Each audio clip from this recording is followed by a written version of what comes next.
यदि आप मैट्रिक का विद्यार्थी है और आपका भी बोर्ड परीक्षा 2025 में होने वाला है तो बिल्कुल इस वीडियो को देख कर जाइए, क्योंकि इस वीडियो में जो भी प्रश्न बताया जा रहा है बिल्कुल इंपॉर्टेंट है और आपके बोर्ड एग्जाम में निश्चित रूप से आने वाला है। क्योंकि देखिए, वैसे प्रश्न हम इस वीडियो में लेकर आए हैं जो बिल्कुल एक से एक बढ़कर प्रश्न है, यानी वीवीआई प्रश्न कहिए, जो हर बार एग्जाम में आते हैं। तो बिल्कुल अगर आप 10 से 12 मिनट का समय दे सकते हैं तो इस वीडियो पर देकर जाइए, क्योंकि इस वीडियो को देखने के बाद आपकी सारी टेंशन दूर हो जाएगा।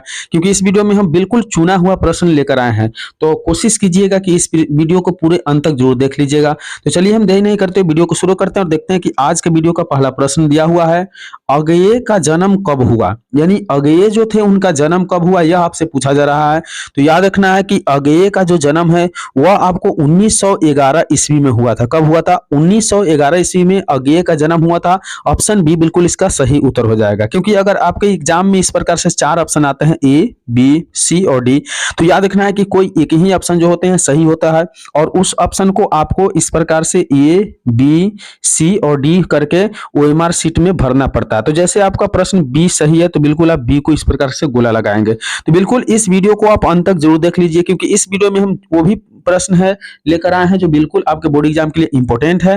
तो 2 नंबर प्रश्न देखिए, दिया हुआ है कि दिनकर की किस कृति के लिए ज्ञानपीठ पुरस्कार मिला है। तो दिनकर की कौन सी कृति है जिनके लिए उन्हें ज्ञानपीठ पुरस्कार दिया गया। तो याद रखना है कि 2 नंबर प्रश्न का सही उत्तर उर्वशी, यानी उर्वशी जो कृति था जिसके लिए दिनकर जी को क्या दिया गया था, तो ज्ञानपीठ पुरस्कार दिया गया था। याद रखना है कि दिनकर जी को पुरस्कार जो मिला था वह पुरस्कार क्या था, तो ज्ञानपीठ पुरस्कार था। यह भी एक ऑब्जेक्टिव ही है। बिल्कुल आप लोग एक एक प्रश्न को गौर से देखते जाइएगा, तो निश्चित रूप से आपका हिंदी के पेपर में एक भी प्रश्न ऐसा नहीं होगा जो इससे बाहर आएगा। तो अगला प्रश्न दिया हुआ है कि नौबत खाने में इबादत साहित्य की कौन सी विद्या है। नौबत खाने में इबादत साहित्य की कौन सी विद्या है, तो 3 नंबर प्रश्न का सही उत्तर ऑप्शन सी अर्थात व्यक्ति चित्र। यानी नौबत खाने में जो इबादत सहित की विद्या है वो कैसी है, तो व्यक्ति चित्र विद्या है। ऑप्शन सी बिल्कुल इसका सही उत्तर हो जाएगा। एक एक प्रश्न को ध्यान से जरूर देखिएगा। यदि इस YouTube चैनल को पहली बार देख रहे हैं इस वीडियो को, तो बिल्कुल इस YouTube चैनल को सब्सक्राइब कर लीजिए और दोस्तों के साथ शेयर जरूर कर दीजिएगा और एक लाइक जरूर करते जाइएगा, क्योंकि देखिए अगर लाइक आप इस प्रकार के वीडियो बनाने के लिए मोटिवेट होते हैं। तो अगली प्रश्न दिया गया है 4 नंबर प्रश्न कि प्रेम घन अपना आदर्श किसे मानते थे। प्रेम घन जो है अपना आदर्श किनको मानते थे, तो याद रखना है कि भारतेंदु हरिश्चंद्र को जो है प्रेम घन अपना आदर्श मानते हैं। इसलिए 4 नंबर प्रश्न का सही उत्तर ऑप्शन डी हो जाएगा। बिल्कुल एक से एक प्रश्न है, यानी कहा जाए इंपॉर्टेंट प्रश्न है जो आपके बोर्ड एग्जाम के लिए बिल्कुल योग्य है। तो देखिए अगर 5 नंबर प्रश्न की बात किया जाए तो दिया हुआ है कि भारत माँ के श्रेष्ठ मुख की, भारत माँ के जो श्रेष्ठ मुख की तुलना है कवि ने किससे की है। बताइए, भारत माँ की जो है श्रेष्ठ मुख की तुलना वह कवि ने किससे की है, यह पूछा जा रहा है। तो 5 नंबर प्रश्न का सही उत्तर छायायुक्त चंद्र, यानी छायायुक्त चंद्र जो है किससे की है, तो छायायुक्त चंद्र से की है। यानी ऑप्शन डी बिल्कुल इसका सही उत्तर हो जाएगा। अगली प्रश्न दिया हुआ है कि मिट्टी का अबोध मूर्ति कौन है। मिट्टी का अबोध मूर्ति कौन है, तो मिट्टी का अबोध मूर्ति जो है 6 नंबर प्रश्न का सही उत्तर ऑप्शन बी अर्थात जनता। मिट्टी का अबोध मूर्त जो है कौन है, जनता है। याद रखना ऑप्शन बी बिल्कुल इसका सही उत्तर है। इस वीडियो में बिल्कुल चुना हुआ प्रश्न है, तो कोशिश करना है कि इस वीडियो को आप शुरू से अंत तक जरूर देख लीजिए, क्योंकि एक वीडियो अगर आप देख लेते हैं तो इसमें वैसे वैसे प्रश्न लाया गया है जो बिल्कुल आपके बोर्ड एग्जाम में निश्चित रूप से पूछे जाएंगे। 7 नंबर प्रश्न दिया हुआ है कि हिरोशिमा कविता किसका चित्रण करती है। हिरोशिमा जो कविता है वह किसका चित्रण करती है, तो 7 नंबर प्रश्न का सही उत्तर ऑप्शन डी अर्थात आधुनिक सभ्यता की दुर्दरता और मानवीय विभीषिका का चित्रण करती है। यानी आधुनिक सभ्यता की दुर्दरता मानवीय विभीषिका का चित्रण करती है वह हिरोशिमा कविता। याद रखना है 7 नंबर प्रश्न का सही उत्तर ऑप्शन डी हो जाएगा। अगली प्रश्न 8 नंबर प्रश्न दिया हुआ है कि बिस्मिल्लाह खां के साथ किस मुस्लिम पर्व का नाम जुड़ा हुआ है। तो बिस्मिल्लाह खां जो है इनके साथ किस मुस्लिम पर्व का नाम जुड़ा हुआ है, तो याद रखना है कि यह जो पर्व है वह क्या है, मुहर्रम। क्या है, मुहर्रम जो है आपके बिस्मिल्लाह खां के साथ मुस्लिम पर्व के नाम से जुड़ा हुआ है। इसलिए ऑप्शन डी बिल्कुल इसका सही उत्तर हो जाएगा। अगले प्रश्न की ओर बढ़ेंगे और 9 नंबर प्रश्न देखेंगे। दिया हुआ है कि महात्मा गांधी के अनुसार उदात्त व बढ़िया शिक्षा क्या है। महात्मा गांधी जो है इनके अनुसार उदात्त व बढ़िया शिक्षा क्या होती है, यह पूछा जा रहा है। तो 9 नंबर प्रश्न का सही उत्तर अहिंसक प्रतिरोध जो होते हैं महात्मा गांधी के अनुसार उदात्त व बढ़िया शिक्षा कहे जाते हैं। यानी ऑप्शन सी बिल्कुल इसका सही उत्तर हो जाएगा। अगले प्रश्न की ओर बढ़ेंगे बढ़ेंगे और 10 नंबर प्रश्न दिया हुआ है। 10 नंबर प्रश्न को देखेंगे कि वाणी कब 20 के समान हो जाती है। वाणी जो है कब 20 के समान हो जाती है, तो याद रखना है कि वाणी जो है आपका राम नाम के बिना 20 के समान हो जाती है, यानी ऑप्शन ए बिल्कुल इसका सही उत्तर हो जाएगा। तो वाणी कब 20 के समान होती है, तो राम नाम के बिना वाणी 20 के समान हो जाती है। अगली प्रश्न यानी 11वां प्रश्न दिया हुआ है कि रसखान के रचना काल के समय किसका राज्य काल था। रसखान जब रचना करते थे तो रसखान के रचना काल के समय किसका राज्य काल था, यह पूछा जा रहा है। तो 11वां प्रश्न का सही उत्तर ऑप्शन सी अर्थात जहांगीर। जहांगीर का राज्य काल के समय रसखान के रचना काल का समय था। अगले प्रश्न की ओर बढ़ेंगे। 12वां प्रश्न दिया हुआ है कि कवि ने पर्जन्य किसे कहा है। तो कवि ने पर्जन्य किसे कहा है, तो 12वां प्रश्न का सही उत्तर बादल, यानी कवि ने बादल को पर्जन्य कहा है, यानी 12वां प्रश्न का सही उत्तर ऑप्शन सी हो जाएगा। अगली प्रश्न यानी 13वां प्रश्न देखेंगे, दिया हुआ है 13वां प्रश्न कि साहित्य की परंपरा का पूर्ण ज्ञान किस व्यवस्था में संभव है। साहित्य की परंपरा का पूर्ण ज्ञान किस व्यवस्था में संभव है, तो 13वां प्रश्न का सही उत्तर ऑप्शन सी अर्थात समाजवादी व्यवस्था, बिल्कुल इसका सही उत्तर ऑप्शन सी हो जाएगा। समाजवादी व्यवस्था यानी साहित्य की परंपरा का पूर्ण ज्ञान किस व्यवस्था में संभव है, तो समाजवादी व्यवस्था में संभव है, यानी ऑप्शन सी बिल्कुल इसका सही उत्तर है। अगले प्रश्न को बढ़ेंगे और 14वां प्रश्न देखेंगे, दिया हुआ कि पंडित बिरजू महाराज का जन्म कब हुआ।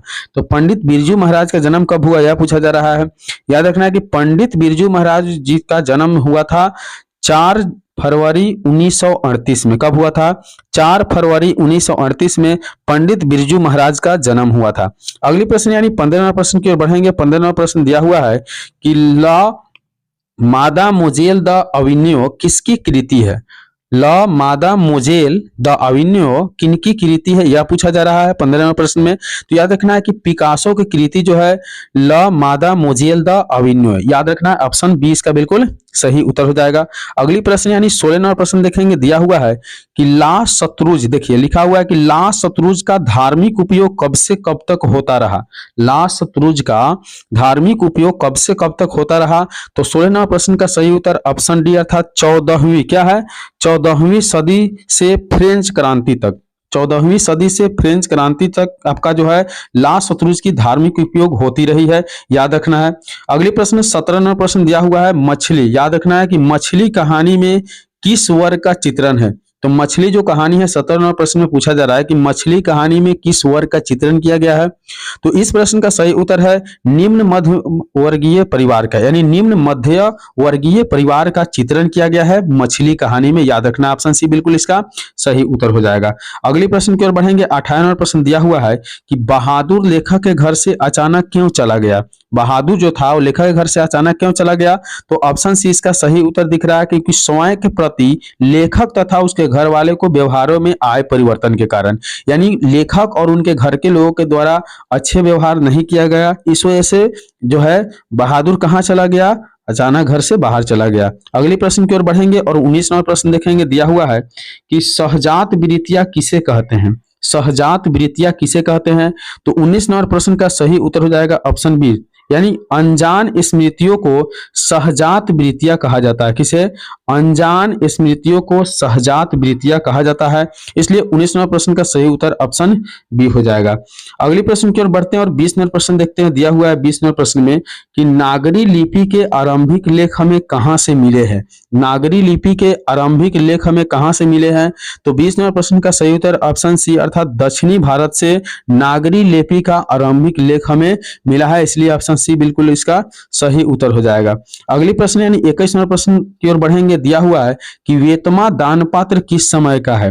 वेतमा दान पात्र जो है वह किस समय के है, तो 21 नंबर प्रश्न का सही उत्तर 1020 ईस्वी, यानी 1020 ईस्वी का वेतमा दान पत्र है, यानी ऑप्शन ए बिल्कुल इसका सही उत्तर हो जाएगा। अगली प्रश्न की ओर बढ़ेंगे और 22 नंबर प्रश्न देखेंगे। दिया हुआ है पंडित बिरजू महाराज लखनऊ घराने के किस पीढ़ी के कलाकार हैं, तो पंडित बिरजू महाराज जो है लखनऊ के 7वीं पीढ़ी के कलाकार है, यानी ऑप्शन बी बिल्कुल इसका सही उत्तर है, क्योंकि पंडित बिरजू महाराज जो है वह लखनऊ के किस घराने के कलाकार पूछा जा रहा है, तो 7वीं पीढ़ी का कलाकार है, ऑप्शन बी बिल्कुल इसका सही उत्तर है। अगले प्रश्न यानी 23 नंबर प्रश्न की ओर बढ़ेंगे। 23 नंबर प्रश्न दिया हुआ है कि सीता के बेटों ने सीता को कितने रुपए माहवारी खर्च देने के लिए निर्णय लिया था, यानी सीता के जो बेटे थे वह सीता को कितने रुपया एक महीना में खर्च देने के लिए निर्णय लिया था लोग। तो यह प्रश्न का सही उत्तर ऑप्शन ए अर्थात 50 रुपए, कितने 50 रुपए महीने में देने के लिए निर्णय लिया था। अगली प्रश्न की ओर बढ़ेंगे और 24 नंबर प्रश्न देखेंगे। दिया हुआ है कि उत्तर भारत से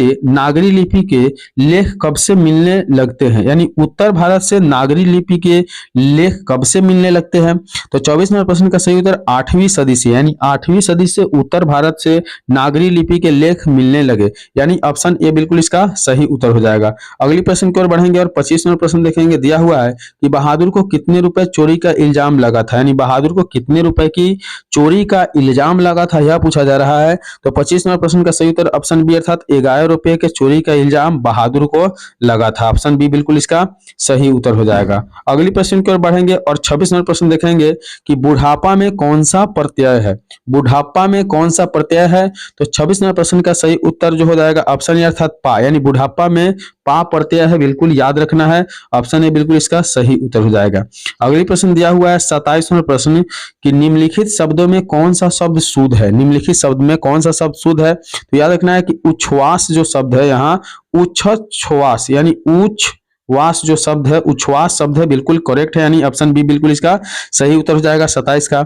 अगली प्रश्न की ओर बढ़ेंगे 28 नंबर प्रश्न देखेंगे। दिया हुआ है कि निम्नलिखित शब्दों में कौन सा शब्द शुद्ध है। तो निम्नलिखित शब्दों में कौन सा शब्द शुद्ध है। तो याद रखना है कि चरमोत्कर्ष, यानी चरमोत्कर्ष शब्द जो है बिल्कुल शुद्ध है। ऑप्शन ए बिल्कुल इसका सही उत्तर हो जाएगा। अगली प्रश्न यानी 29वां प्रश्न की ओर बढ़ेंगे। दिया हुआ है कि निम्नलिखित वाक्यों में कौन सा वाक्य शुद्ध है, निम्नलिखित वाक्य में कौन सा वाक्य शुद्ध है। तो 29वां प्रश्न का सही उत्तर ऑप्शन सी अर्थात फूलों की एक माला ला दीजिए, फूलों का एक माला ला दीजिए, यह वाक्य बिल्कुल शुद्ध है, यानी ऑप्शन सी बिल्कुल इसका सही उत्तर हो जाएगा। अगली प्रश्न 30 नंबर प्रश्न दिया हुआ है कि अक्ल पर पत्थर पड़ना मुहावरे का सही अर्थ क्या है। अक्ल पर पत्थर पड़ना मुहावरे का सही अर्थ क्या है, यह पूछा जा रहा है। याद रखना है कि 30 नंबर प्रश्न का सही उत्तर बुद्धि जो है भ्रष्ट हो जाना, यानी ऑप्शन डी बिल्कुल सही उत्तर है। बुद्धि का भ्रष्ट हो जाना अक्ल पर पत्थर पड़ने मुहावरे का सही अर्थ, ऑप्शन डी बिल्कुल इसका सही उत्तर है। अगली प्रश्न दिया हुआ है कि वर्ण कितने प्रकार के होते हैं। याद रखना है कि वर्ण जो है 2 प्रकार के होते हैं, ऑप्शन ए बिल्कुल इसका सही उत्तर है। अगली प्रश्न 32 नंबर प्रश्न दिया हुआ है कि स्वर वर्णों की संख्या कितनी होती है। याद रखना है कि स्वर वर्णों की संख्या जो होती है बिल्कुल आपका ऑप्शन ए अर्थात 10 होती है। 32 का सही उत्तर ऑप्शन ई यानी 10 हो जाएगा, यानी स्वर वर्णों की संख्या 10 होती है। अगली प्रश्न की ओर बढ़ेंगे। दिया हुआ है कि व्यंजन वर्ण कितने होते हैं, व्यंजन वर्ण की संख्या कितने होते हैं। तो 33वां प्रश्न का सही उत्तर ऑप्शन सी अर्थात 33, यानी व्यंजन वर्ण जो होते हैं उनकी संख्या 33 होती है। ऑप्शन सी बिल्कुल इसका सही उत्तर है। अगली प्रश्न की ओर बढ़ेंगे। 34वें प्रश्न में दिया हुआ है कि क वर्ण का उच्चारण स्थान कौन है, यानी क जो वर्ण है उसका उच्चारण स्थान क्या है। तो 34वें प्रश्न का सही उत्तर ऑप्शन डी अर्थात कंठ द्वारा क का उच्चारण होता है। ऑप्शन डी बिल्कुल इसका सही उत्तर है। अगली प्रश्न दिया हुआ है कि तलावे स, यानी तलावे स वर्ण का उच्चारण स्थान कौन सा है। तो 35वें प्रश्न का सही उत्तर ऑप्शन ए अर्थात तालु द्वारा तलावे स बोला जाता है, इसलिए ऑप्शन ए बिल्कुल इसका सही उत्तर है। अगली प्रश्न यानी 36वां प्रश्न देखेंगे। दिया हुआ है कि छ और स वर्ण का उच्चारण स्थान कौन है। तो छ और स वर्ण का उच्चारण स्थान तालु होता है। ऑप्शन सी बिल्कुल इसका सही उत्तर है, तालु याद रखना है 36वें प्रश्न का। अगली प्रश्न 37वां प्रश्न दिया हुआ है कि म का उच्चारण स्थान क्या है। तो याद रखना है कि म का उच्चारण स्थान जो है नासिका द्वारा म का उच्चारण होता है, इसलिए ऑप्शन सी बिल्कुल इसका सही उत्तर हो जाएगा, याद रखना है। अगली प्रश्न यानी 38वां प्रश्न देखेंगे। दिया हुआ है कि न का उच्चारण स्थान क्या है। तो 38वां प्रश्न का सही उत्तर है नासिका द्वारा न का उच्चारण होता है। ऑप्शन बी बिल्कुल इसका सही उत्तर है।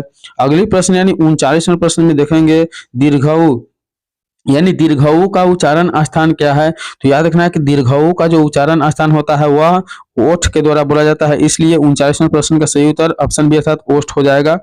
अगले प्रश्न की ओर बढ़ते हैं और 40वें प्रश्न देखते हैं। दिया हुआ है 40वें प्रश्न में कि हिंदी में वर्णों की कुल संख्या कितनी होती है। तो हिंदी में वर्णों की कुल संख्या कितनी होती है।